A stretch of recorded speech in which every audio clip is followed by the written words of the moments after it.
Hello and welcome to another Carpe Life Tackle video.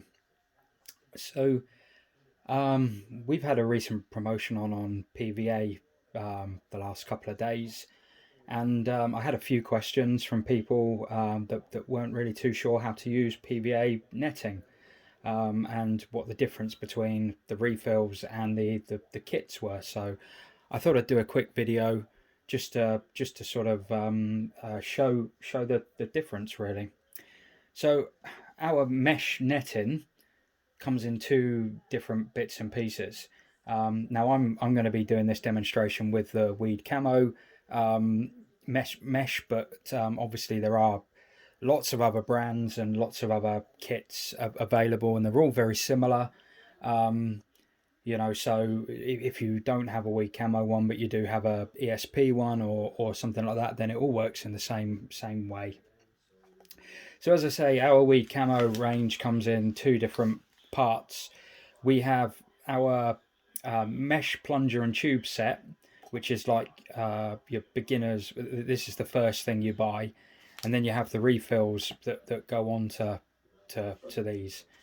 Now I'm going to show you the kit and what you get and what each bit does. So you have your external tube, which just holds everything together, and then you have an internal tube,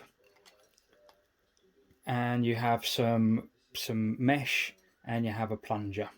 So that's the three sort of main bits. External tube for storing it all together, keeping the PVA dry. Internal tube, this is for helping you to fill your PVA netting, and then your plunger is for when you're making stick mixes and you want to compress everything nice and tight together. That's what you use your plunger for. With our kits, you get 8 meters of PVA mesh on the actual tube when you arrive, and it takes fairly standard tube sizes. So if and it'll be the same if you have a ESP one or a Fox one or whatever.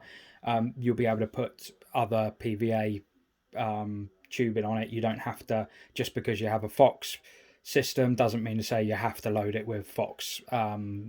It all comes in pretty standardized sizes, so one refill will fit another kit and everything.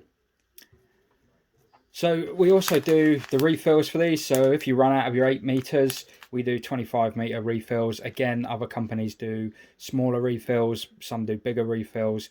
We just chose to go with 25 meters because it just keeps you fishing on the bank. You don't have to keep changing every 5-10 minutes. Now again, 25 meters, these come in resealable bags, so you don't have to put the whole 25 meters onto your tube in one go. If you just want to put 10 meters on and then put the rest back in your bag and put that back in your tackle bag, then that's fine. If you want to put the whole 25 meters on, you may be able to fit it on one of those tubes. Probably not. You probably will have to sort of split that, but it's very easily done. And what I'll do is I'll show you how to load the tube as well, by taking this tube off and putting it back on again.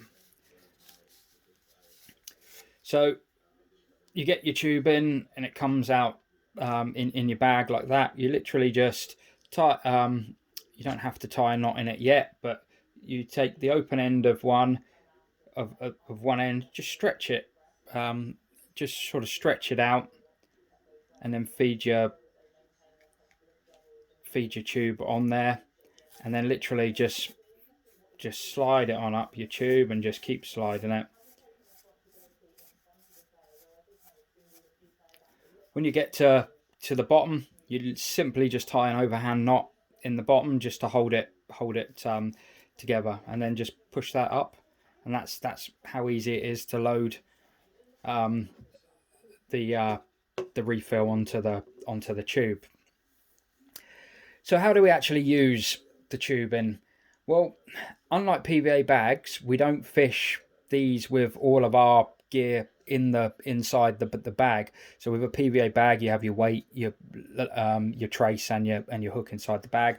With these, you don't. You can make these up in advance, so you can, as long as you store them in a dry place, you can sit at home and make 100 of these bags up and they're ready for you when you're on the bank. And all we do is we just clip them onto our rig. I'll grab a rig and we'll put one on once I've made one.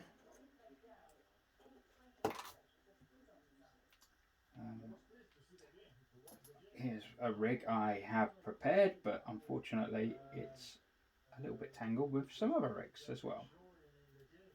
So there's a rig for in a minute. So you can put whatever you like into these PVA mesh things. There's two main ways to use them. You can put free offerings in, like I've used my boilie grinder here to grind up a load of boilies. These are fairly coarse. And the other way to use it is using what's called a stick mix, which is more fine, and it compresses together into a big stick. Hence the reason why it's called a stick mix. So what you can do is find a way that's comfortable for you for transferring your bits in. I sometimes use a little scoop, or just these bits I've cut these quite chunky, so what we're going to do is just put them in by hand.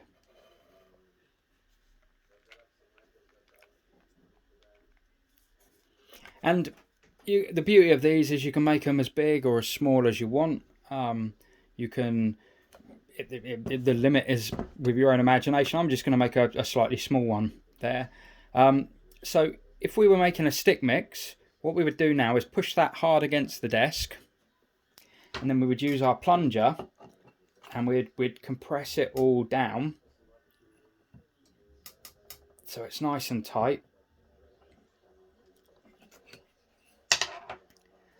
And then once that's nice and tight, you can then use your plunger just to push it out of the tube.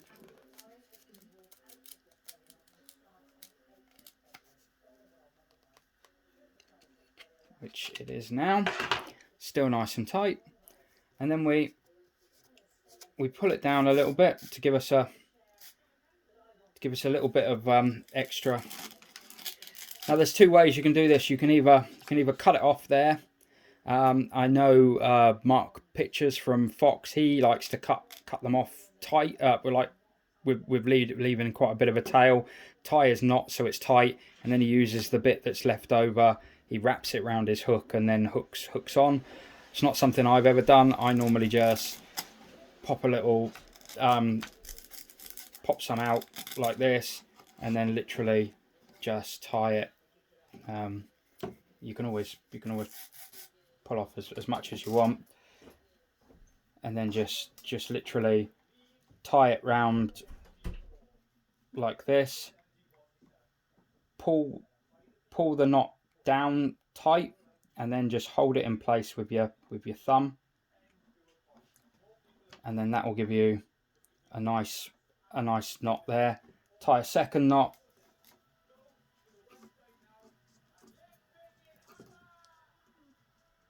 and leave that fairly close to, I haven't left it fairly close, but leave that fairly close, and then that forms the knot basis for our next for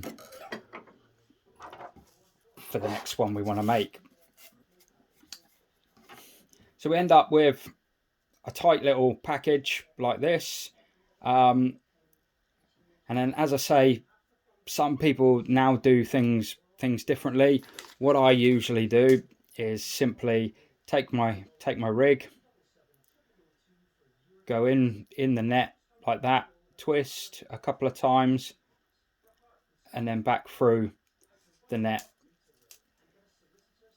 and I would cast that like that. These are obviously not meant for distance, but what that'll do is that'll sit on the bottom. The pop up will just pull up like that, and then that PVA bag will just melt away and leave a little amount of free offerings on the bed there.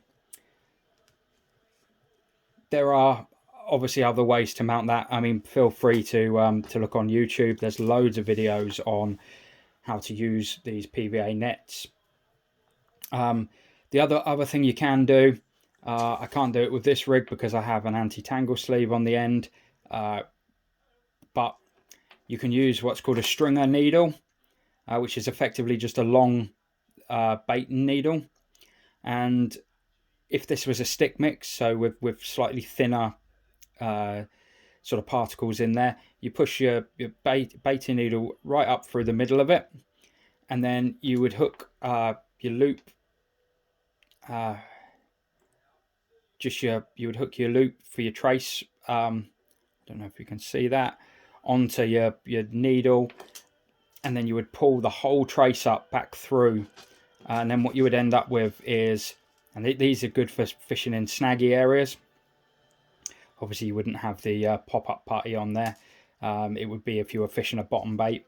And what would end up happening is the whole rig would then pull back through the thing, and then you would end up with effectively your hook hooked into the but obviously going through the middle of your hook would end up hooking into there. So if you're casting into weedy areas, the actual PVA mesh will protect your hook point. That will sit down on the bottom and dissolve away, and then your hook becomes fishable again.